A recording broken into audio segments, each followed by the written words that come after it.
Welcome back guys. तो आज हम एक्सप्लेन करने वाले हैं 2024 में आई फिल्म सेक्टर 36 को। तो मूवी की शुरुआत में हम प्रेम नामी लड़के को देखते हैं जो कि सब बनेंगे करोड़पति शो देख रहा होता है और उसे हर सवाल का जवाब आता था। प्रेम की पत्नी और एक बच्ची है जो कि गांव में रहते हैं। प्रेम किसी कोठी पे एक सर्वेंट है जो कि कोठी की देखभाल करता है और उस कोठी में मजे से रहता है क्योंकि कोठी का मालिक कोठी पे नहीं होता। हम देखते हैं कि वो एक बड़ा सा चाकू लेता है और वॉशरूम की तरफ जाता है। वॉशरूम में पड़ी थी एक बच्ची की लाश जिसके वो टुकड़े टुकड़े कर डालता है। दूसरी तरफ हम देखते हैं रामचंद्र पांडे को जो कि बहुत ज्यादा बहादुर और ईमानदार नहीं है, बल्कि सिस्टम जैसा चल रहा है वो चाहता है वैसे ही चलता रहे। एक आदमी अपनी बच्ची की गुमशुदगी की रिपोर्ट लिखवाने आता है तो पांडे लिखने से मना कर देता है, ये कह के कि जहाँ तुम रहते हो वहाँ तो हमेशा बच्चे गायब होते ही रहते हैं और फिक्र मत करो, तुम्हारी बच्ची वापस आ ही जाएगी। वो आदमी अपनी बच्ची का पोस्टर लगाने के लिए जाता है तो वहाँ पे तो बहुत सारे मिसिंग पोस्टर लगे होते हैं, यानी कि ये पहला गुमशुदगी का केस नहीं था और पुलिस की लापरवाही साफ नजर आ ही रही थी। ये वही बच्ची थी जिसके प्रेम टुकड़े कर चुका था।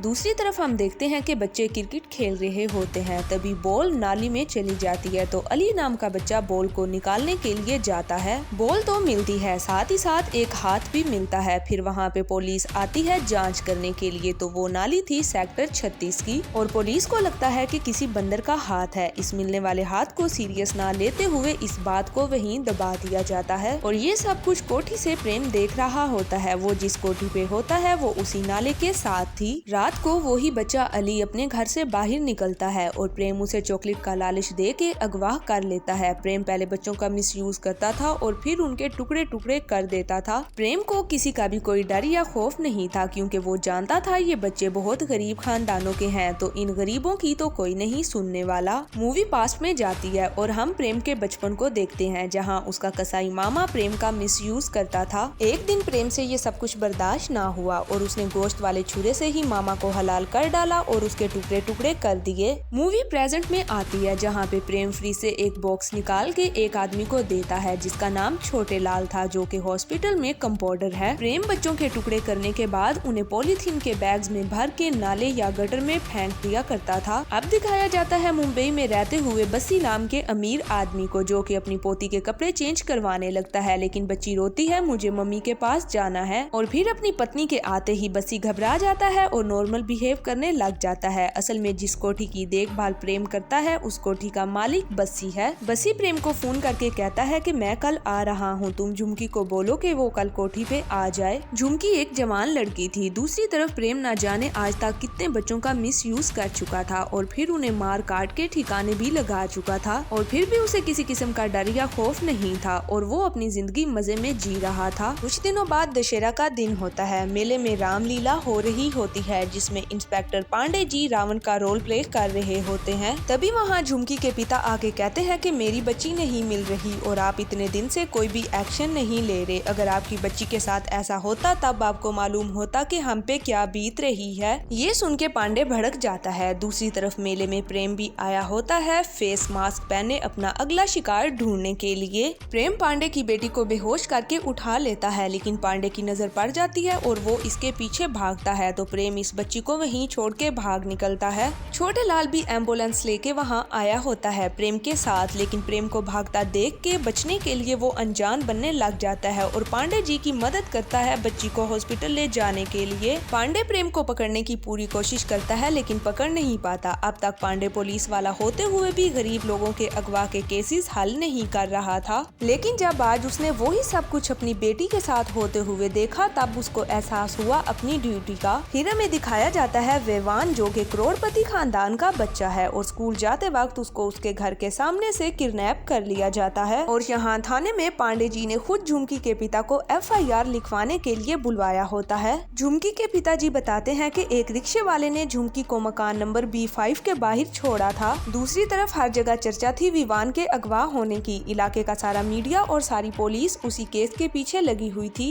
पांडे जाता है B5 पूछताछ करने के लिए। दरवाजा खोलता है प्रेम जो कि अनजान बनने की एक्टिंग करता है। पांडे बसी से पूछताछ करना शुरू करता है तो बसी अपने कनेक्शन के बारे में बताने लगता है कि आपके सीनियर और मैं एक साथ पढ़ते थे। असल में वो बताना चाहता था कि मेरी बहुत ऊपर तक पहुँच है। तभी वहाँ झुमकी के पिता आके चिल्लाने लगते हैं कि इसने मेरी बेटी के साथ जबरदस्ती की है। तो बसी कहता है कि मैंने तो तुम्हें पैसे दिए थे और तुम उल्टा मुझे ही सुना रहे हो। ये मालूम होता है कि झुमकी के पिता झुमकी से जिस्म फरोशी का काम करवाया करते थे। पांडे को ये सब सुन के बहुत गुस्सा आ जाता है और वो पहले उसे मारता है और कहता है कि तुम एक पिता हो के अपनी बेटी से ये सब कुछ करवाया करते थे। इतने में बसी पांडे के सीनियर ऑफिसर को कॉल लगा देता है और वो पांडे को उसी वक्त फौरन बुलवा लेते हैं। सीनियर ऑफिसर कहता है कि अगर तुम्हें केस सोल्व करना ही है तो तुम विवान का केस सोल्व करो, किसी बेगुनाह इंसान को तुम क्यों परेशान कर रहे हो, और जो मेरे ऑर्डर्स होंगे तुम्हें सिर्फ वो ही करना होगा वरना तुम्हारे लिए मुश्किल हो जाएगी। पांडे के जूनियर ऑफिसर ने रिक्शे वाले को पकड़ लिया था और रिक्शे वाले के पास से झुमकी का फोन मिल जाता है। पांडे झुमकी के केस की रिपोर्ट तैयार करता है और सीनियर ऑफिसर को दिखाता है कि झुमकी जब भी कस्टमर से मिलने जाती थी तो इसी रिक्शे वाले के साथ जाती थी और इसी रिक्शे वाले ने झुमकी को बसी के घर के बाहर छोड़ा है। बसी झुमकी के बाप को हर महीने पैसे देता था और झुमकी को अलग से हर रात का पैसा देता था। झुमकी को छोड़ने के बाद जब रिक्शे वाला उसको लेने के लिए गया तो दरवाजा नौकर यानी के प्रेम ने खोला और प्रेम ने मोबाइल रिक्शे वाले को दिया और बोला कि इसे ठिकाने लगा देना। तो रिक्शे वाले ने कुछ भी नहीं किया, जो कुछ भी किया है वो नौकर प्रेम ने किया है और उसे हिरासत में लेना होगा जिससे सारा सच सामने आ जाएगा।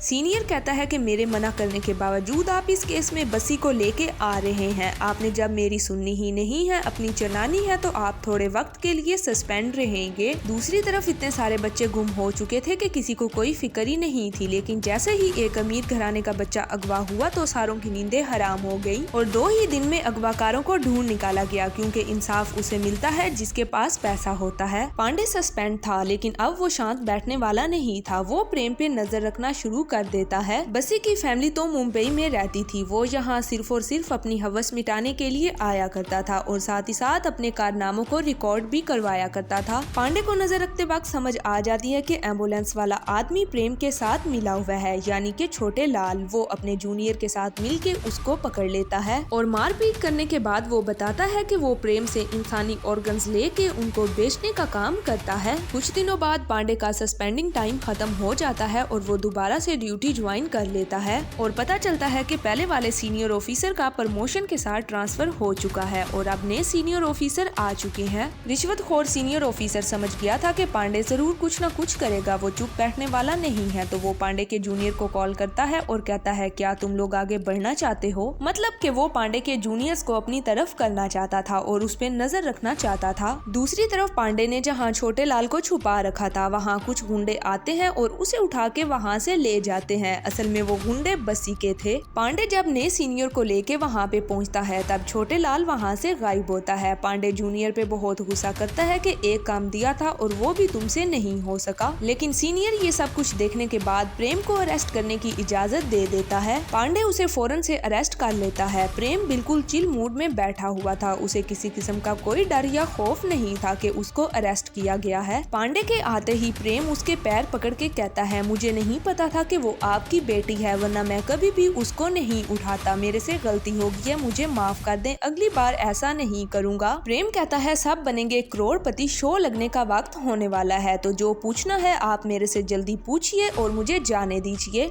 अगर मैं टाइम पे घर ना पहुंचा तो मेरा शो मिस हो जाएगा। पांडे पूछता है कि क्या तुम झुमकी को जानते हो। प्रेम कहता है हाँ मैं जानता हूँ, मैंने ही तो उसको मारा है उसका गला घोट कर। पांडे और सीनियर ऑफिसर हैरान हो जाते हैं ये सब सुनने के बाद। प्रेम कहता है कि हुआ यूं कि एक दिन पापा जी घर पे ही नहीं थे, यानी प्रेम बस्ती को पापा जी कहता था। तो मैंने कस्टमर के बहाने झुमकी को फोन किया, क्योंकि झुमकी आंखों ही आंखों में मुझे इशारे करती थी। तो मैंने उसे फोन किया और वो आ गई। मैंने उसे चाय पिलाई और उसके बाद वो अकड़ने लगी। कस्टमर है तो ठीक है, वरना मैं जा रही हूँ। तो मैंने उसका हाथ पकड़ा और अपने दिल की बात बोल दी, लेकिन वो मुंह खोल के हंसने लगी कि बेकारी नौकर, अपनी औकात देख के बात कर। मैंने उसे कहा कि तमीज से बात कर, मैं तेरे बाप का नौकर नहीं हूँ। और उसको ये मालूम नहीं था कि मैंने अपने मामा के टुकड़े टुकड़े करके कुत्तों को खिला दिए और खुद भी उसी का गोश्त खाया। जब मैं अपने मामा का कच्चा जिगर चबा सकता हूँ तो ये लड़की क्या चीज है। इसका ये मतलब थोड़ी है कि वो मुझे ना बोल के चली जाए और मैं चुप रहूं। तो मैंने मार दिया साली को, बाकी पापा जी तो हैं ही, वो सब कुछ संभाल लेंगे। फिर प्रेम बताता है कि जो कुछ उसने झुमकी की बॉडी के साथ किया और फिर कैसे उसके टुकड़े टुकड़े करके उन टुकड़ों को ठिकाने लगाया। पांडे पूछता है तुम जिनको मारते थे उनके ऑर्गन्स निकाल के बेचते थे छोटे लाल को। तो प्रेम कहता है हाँ मैं मैं बेचता था, तो उनका मिसयूज करके और उनका गोश्त खा के तो कोई खास फायदा तो था नहीं, तो मैंने अपना दिमाग लगाया और करने लगा ऑर्गन्स बेचने का काम। सीनियर कहता है कि इंसानी गोश्त खाने का क्या मतलब। प्रेम कहता है कि मामा का गोश्त खा के मेरे मुंह में इंसान के गोश्त का टेस्ट बैठ गया। मैंने खुद को रोकने की बहुत कोशिश की, लेकिन मैं उस तलब को रोक ना सका। 1-1.5 साल मैंने नहीं खाया, लेकिन ये तलब सिर्फ इंसानी गोश्त से ही खत्म हो सकती थी। तो फिर मैंने अपने मन की सुनी। कम से कम मैंने 20 से 22 बच्चों का मिसयूज करके इन्हें मारा है, फिर इन्हें खाया है और आखिर पे इनके ऑर्गन्स भी बेच दिए हैं। और आप लोग कोई और सवाल पूछना है तो जल्दी जल्दी मेरे से सवाल पूछिए, क्योंकि मेरे पास टाइम नहीं है, मेरे शो का समय होने वाला है। पांडे उसे थप्पड़ मार के कहता है कि इन बच्चों के साथ ऐसा क्यों किया।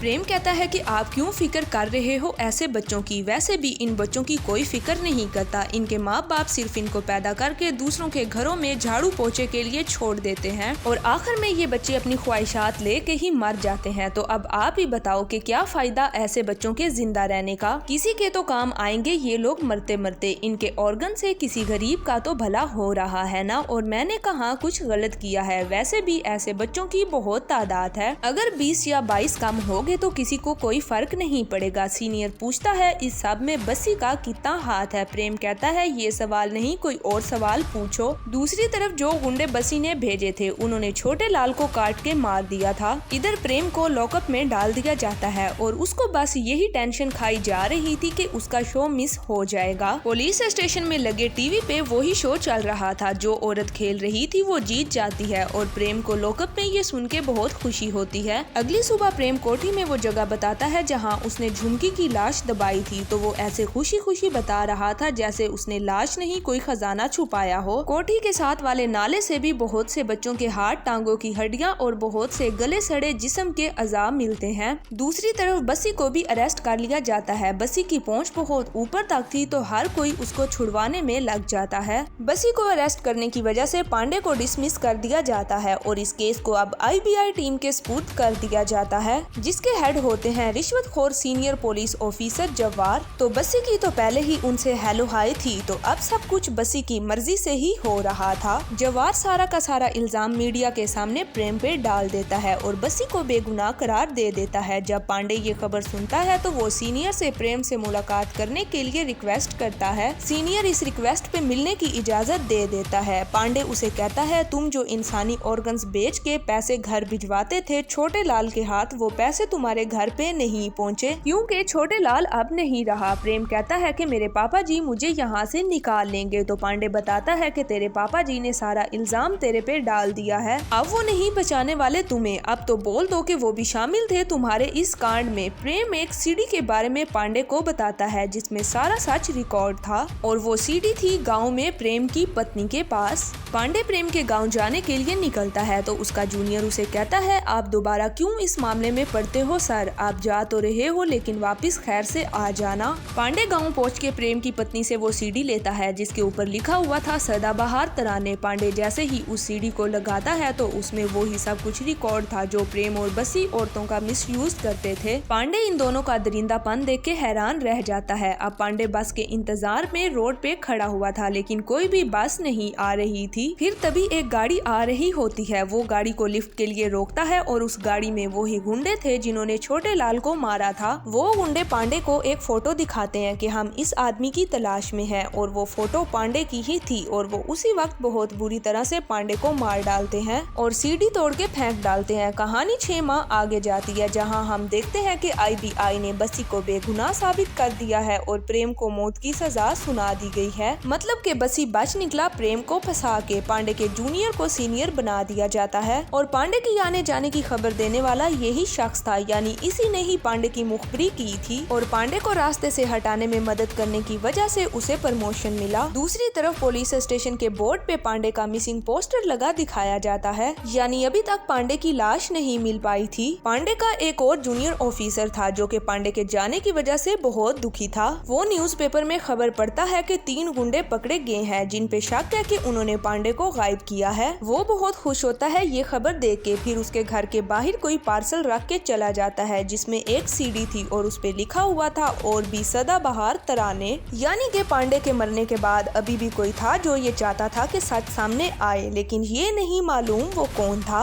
और ये था बसी के खिलाफ सबूत। इसी के साथ मूवी यहाँ पे खत्म हो जाती है। ये फिल्म 2006 में होने वाले एक दर्दनाक वाक़े पे बनाई गई है, यानी कि जो कुछ आपने इस फिल्म में देखा वो एक सच्ची कहानी थी। इस फिल्म में जो आपको प्रेम का भयानक रूप दिखाया गया है वो बिल्कुल सच है, क्योंकि ये मूवी रियल केस से इंस्पायर होके बनाई गई है। अभी ये फिल्म आपको पूरी तरह से रियल नहीं दिखाएगी। अगर रियलिटी की बात की जाए तो वो इससे भी ज्यादा दर्दनाक कहानी है। उम्मीद करती हूँ कि आज की कहानी आप लोगों को जरूर अच्छी लगी होगी। अगर मेरी वीडियो अच्छी लगी है तो नेक्स्ट वीडियो तक के लिए keep watching and stay connected. शुक्रिया।